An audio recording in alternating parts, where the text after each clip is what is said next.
It's your boy Shooter Rob, live in the den with my main man Miles, Big Happy, and Wing. Y'all know what it is. Y'all tune in. Appreciate it. Yes.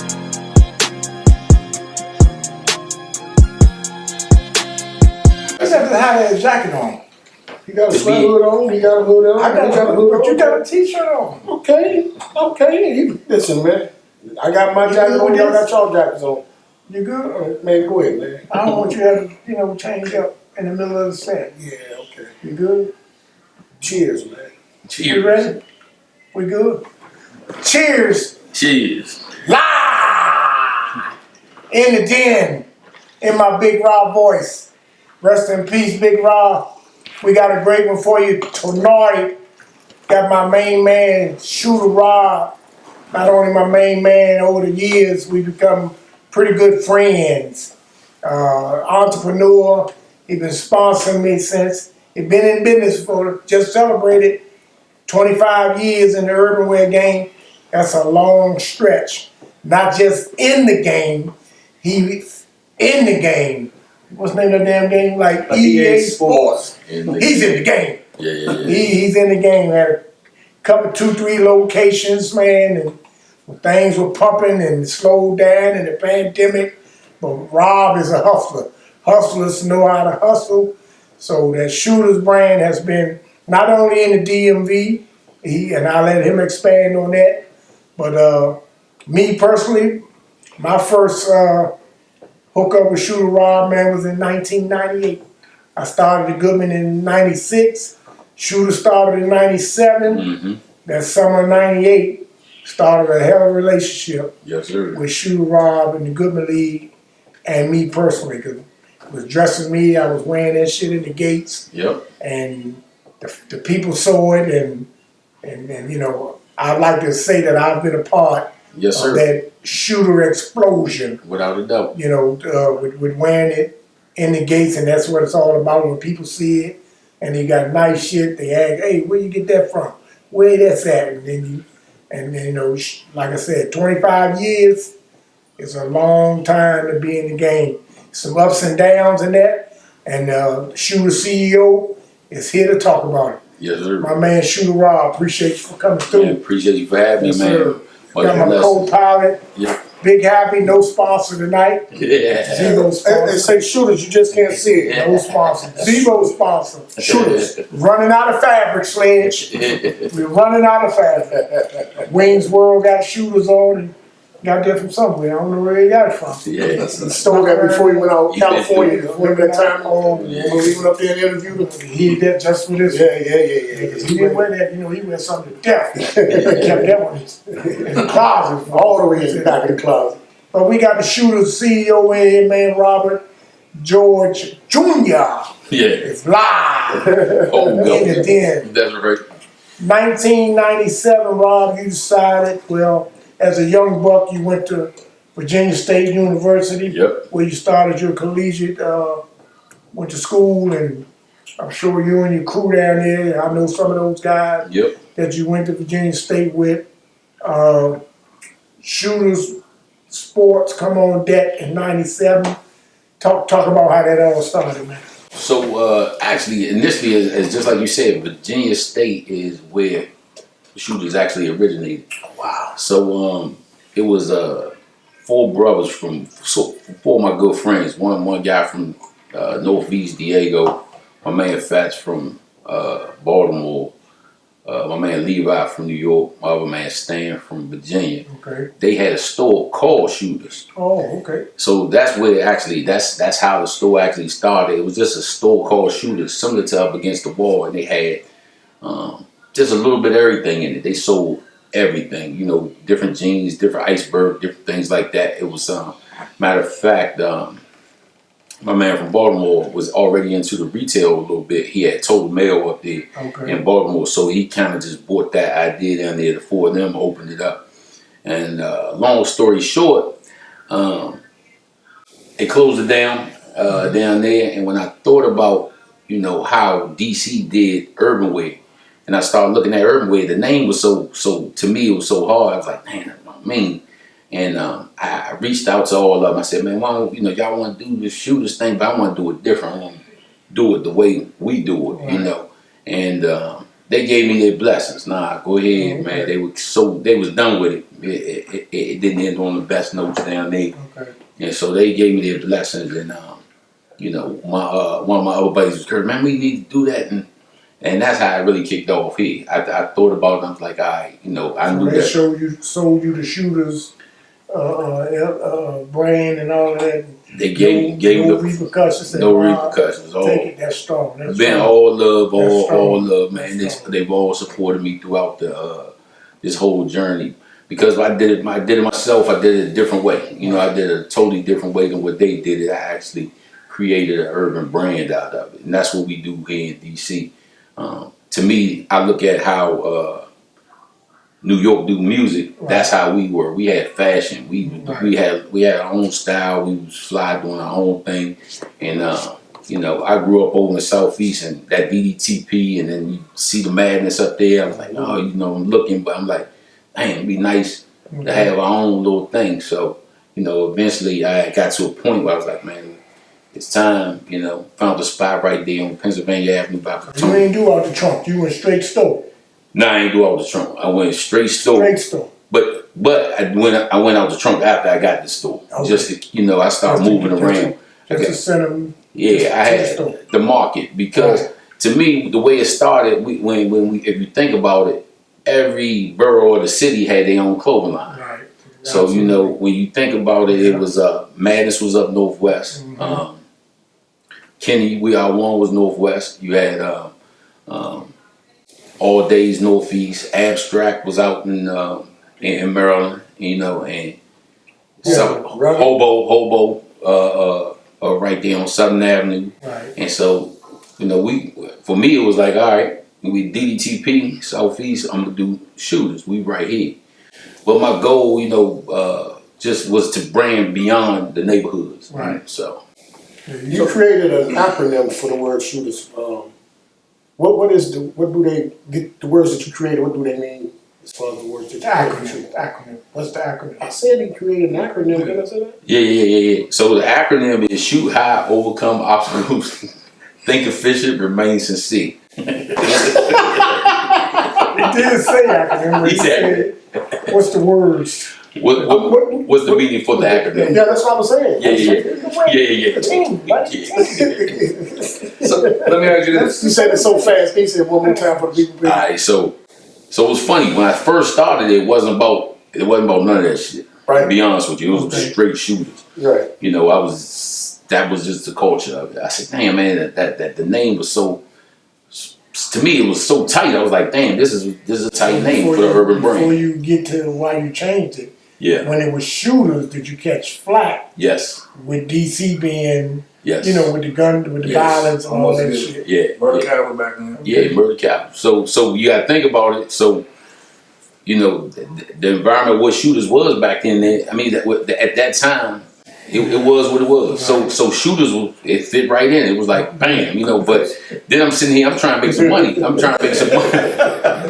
like We just had Dave Hogan on the show. He caught a little flack for wearing shoes. No, it was oh yeah, No, it was Hogan. it was Hogan. oh yeah, No, he told a story that August. yeah. when he told an old John Chaney story when he played at Temple Mm, and he had a shooter shirt on mm, and John Chaney said, "What the fuck is that? yeah, You got shooters on. What the fuck is Yeah. shooters? You got the sniper in DC." yeah. Yeah, he said, Hawk said, "Are you with that shit down there?" That was funny. That was a funny story. So Nah, a lot. That name is, you know, it was a lot to overcome when you start trying to brand and parents and kids saying, "Man, I want that shooter shirt." yeah, I think back then they wasn't. Nobody was. I mean, you probably caught some slack, but Yeah, the people that was buying it, people was buying it, loved it. yeah, loved it. Yeah. But the thing about it is, as it started growing in the community, the kids would see it and say, "I want that." So then the parents started coming in like, "What is this shit?" You know what I'm saying? The neighborhood. I mean, realistically, That's when they start asking start asking What's questions. the shooters? What shooters? What's this? You know? Did you ever have? Is there any other thought of ever changing the name? And if so, did you have a second name? Nah. I love the name and, you know, working on the trademarks and all the other stuff. I started it without without the trademarks, then I had to rumble for the trademarks. And it took a couple years to get Right. those. But nah, the name in itself was so hard. But the actual goal was it triggered in me that I had to take that negative stereotype of a shooter and turn it into something positive, right? So That when was did you do that to change it to what it is? so it started. It really started, with the parents coming in saying. Right. So that I started out was just, man, shoot for your goals. So Okay. in the store I had basketball courts, if you remember, in there I had a little court on the side and, laid the store out so it was more sports related, and that was the first, era of me trying to take the edge off the name. Right. And then, just having revelations that guess what is, it's bigger than just a clothing line, Right. and we came up with the acronym as you asked, shoot high, overcome obstacles, think efficient, remain sincere. So, now we had given some type of positive definition to the name that we could actually promote and campaign with. So, I love Did it. the Goodman League help that put the team in? oh, no question, definitely. Because like you said, once we started that, our journey, like you said, Miles started, but man, if y'all don't know, y'all gotta know the whole city was on lock, and that was where everybody was. So, my goal was, like I said, I didn't start out the trunk, but I moved around. Right. So I knew I needed to be a part of it. Going down there and seeing what was happening, I said, oh yeah, now we gotta make this happen. And I think I want to say the Vale came in here and he wanted to get some T-shirts. Wasn't even for shooters. He had his own team and he was ready to go. I said, "Fuck that, you motherfucker! You rock our brand, nigga. Let's go, let's go." And he did that. He did. He represented that, heavily. Yeah. When I called on you I'm like, shooter, you got to come over, because you weren't coming to the games at first. You was You was out pushing your shit. Yeah. You was pushing. And I said, Rob, you got to come over to. I don't know if that was good or bad.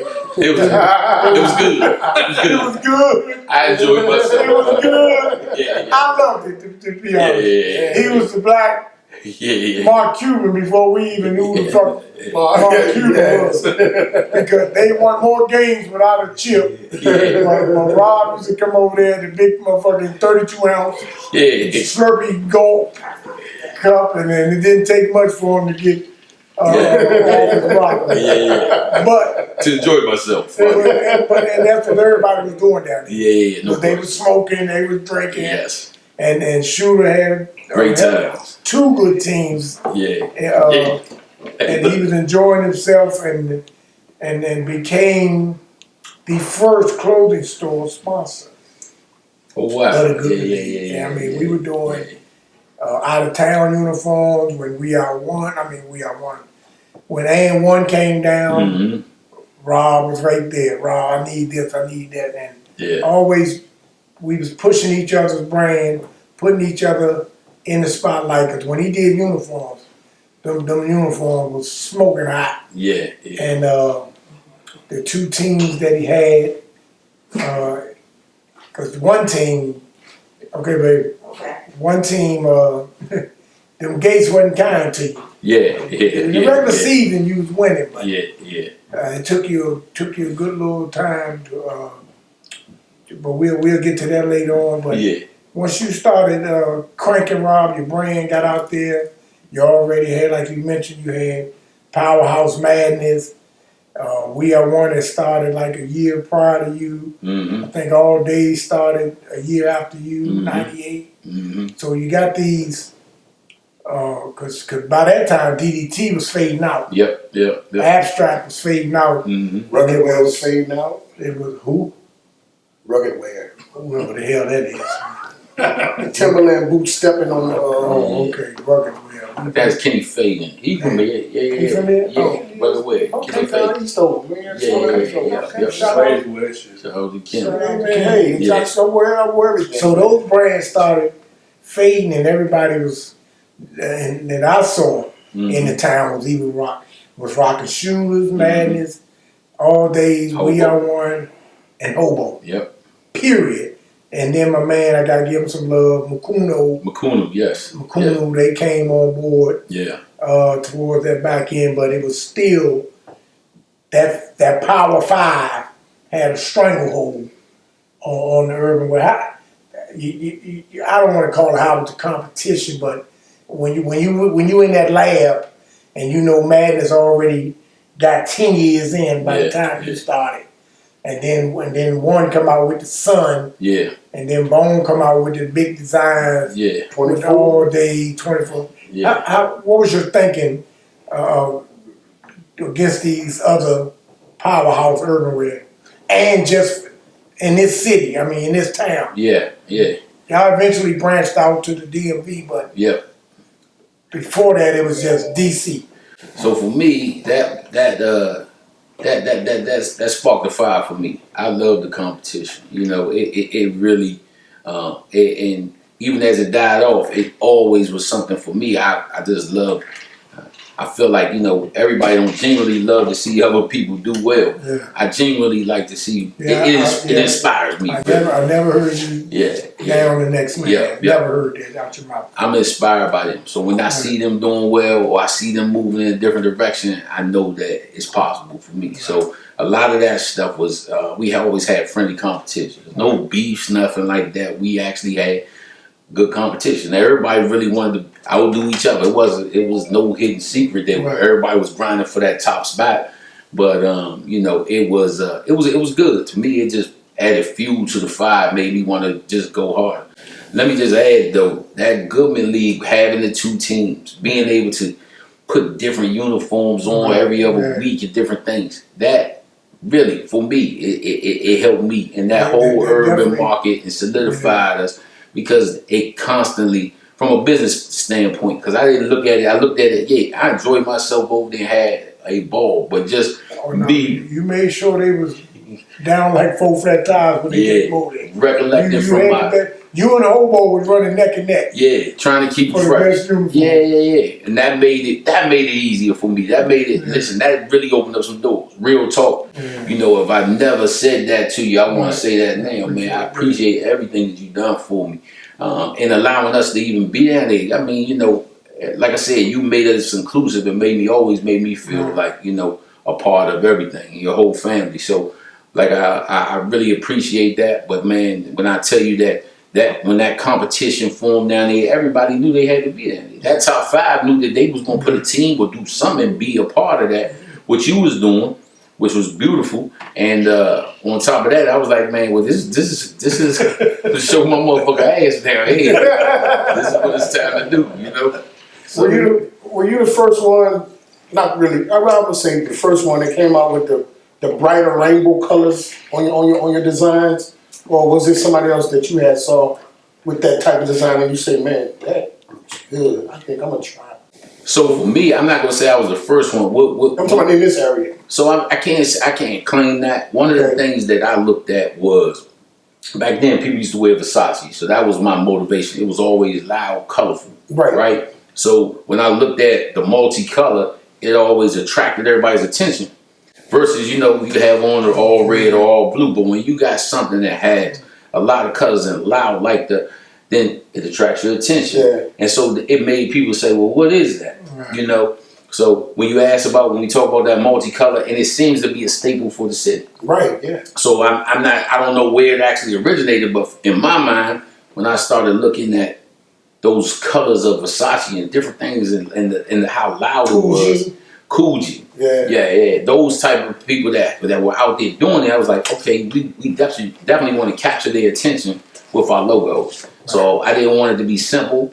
You know, y'all seen us go through tons of logos, but it's always to show and make you look and say, damn, there you go again, doing something different. So that's the goal, you know, that's the goal. Well, did you think Saviato was, I mean, I thought the people in the streets, when I say in the streets, the folks that was getting money in that drug game, they were basically wearing Saviato, and all that. Princess, and because my man tried to, I was always urban. Once I started wearing urban, I was urban. I was to the core urban wear. So my man C-Rock takes me up Georgetown for my birthday. Mm-hmm. We going, oh man, I'm gonna get you a Saviano shirt. Mm-hmm. I wasn't intrigued by that at Right, all. right. That was always me. He said, no man, I'm gonna get you this nice shirt. So he gets the shirt now. He ready to pay cash American money for the shirt. Yeah. The shirt was like $300 $300 or something like that. Yeah. And I said, man, I don't want this motherfucking shirt. I said, I can go to Shooters. Yeah. We are all days, and I said, man, I can get me Yeah. 3 outfits for this. Yeah. And he said, man, fuck, it's your birthday, blah. Yeah. Man, I wore that shirt because he insisted on buying it. Yeah. Maybe twice. I Yeah. know I wore it once. Yeah. Maybe twice. And I was like, oh, everybody up here, not that you didn't, I didn't like that Right. everybody was going to the Right. motherfuckers because they wasn't doing nothing For us. for the city but robbing us They blind. did. And so And agree. I stated my case Yeah. several times about that. Y'all go up here and get these motherfuckers your money. Yeah. Don't give you nothing off. Yeah. But when y'all come down here and you go in and shoot, Yeah. we are one all days, man. Y'all want discounts. Yeah. Saviano, the price is what it is. Shit ain't never on sale. Yeah. How did that how did that grab you? So for me, And wasn't on no hate tip. well, Where it might have been. yeah, let me Cause tell you, they fuck, give me- yeah. Saviano, real talk. It's funny you touched on that because they, they stole our whole DC style. You know, now I'm not going. I like what they did with it. I can't hate on what they did with it but they had the resources to actually put the extra trims on it. We were the first ones with the tapes and a lot of those all the woven stuff. And they took it and put their own twist on it. Fashion is what it is. You're not gonna reinvent a hoodie. Right. But they took the whole DC urban, a whole flavor, and took it and then put it up there beside. They put it up there beside Versace and Iceberg. So it gave us an illusion. We going to Georgetown spending that money, and they put their brand. That's how they were able to price it at the price that they did, Right. and cut into the market. Because I mean, I used to go to Saviano not to buy Saviano shit because they had Iceberg and they had Versace and different things. They had a lot of top-notch brands that we wore in our city, but then they took our style. They literally just took our whole style. They redid it and they presented it on right beside some of those top name things. So yeah, it is what it is. I mean, I know why people thought it was bigger than what it is, but they stole heavy. Yeah. I was gonna ask, is that not considered urban? Fuck no, that ain't considered urban. Well, Look the same. I mean, it's not urban because it ain't from. Let me just tell you, the motherfuckers who own it, they ain't urban at all. The motherfuckers, they not. And they never gave back to the. They ain't doing nothing but taking from us. So you know what I'm saying? All takers. Yeah, taking and raping and pillaging. They took all our shit and then gave us that perception. So as Dame and Dad say, they culture vultures. Yeah. They gonna fucking look at what you doing. They gonna take it and they gonna try to bring as much money out of our motherfucking system as possible. We're gonna hold that thought, man. We finish up the first segment. Live in the den with the Shooter CEO, Robert George Jr. We'll be right back in segment 2. Yes, sir. Don't go nowhere. Got his government on deck tonight. Robert George Jr., a.k.a. Shooter Rob. Yes, sir.